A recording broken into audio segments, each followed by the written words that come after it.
শিক্ষার্থী আবরার ফাহাদ হত্যাকাণ্ডের মৃত্যুদণ্ডপ্রাপ্ত একজন আসামি জেল থেকে পালিয়েছে। সেই তথ্য আবরারের পরিবারকে জানায়নি কারা কর্তৃপক্ষ।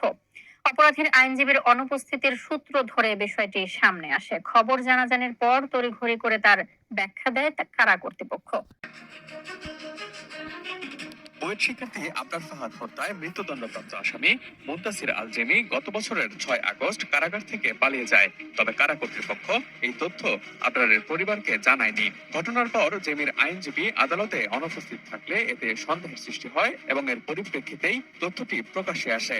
আবরার ফাহাদের ছোট ভাই আবরার ফায়াজ সোমবার রাতে এক ফেসবুক পোস্টে বিষয়টি তুলে ধরে দেরিতে তথ্য প্রকাশের ঘটনায় ক্ষোভ প্রকাশ করেন।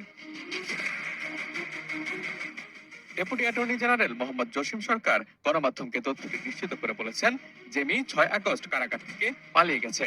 সেই দিন গাজীপুরের কাশিমপুর কেন্দ্রীয় কারাগার থেকে মোট 209 জন বন্দী পালিয়ে যায়। পরদিন 7 আগস্ট কারা কর্তৃপক্ষ গাজীপুরের কোনাবাড়ি থানায় বন্দীদের পালিয়ে যাওয়ার বিষয়ে একটি মামলা দায়ের করে। সেই মামলায় নাম উল্লেখ থাকা আসামিদের একজন জেমি।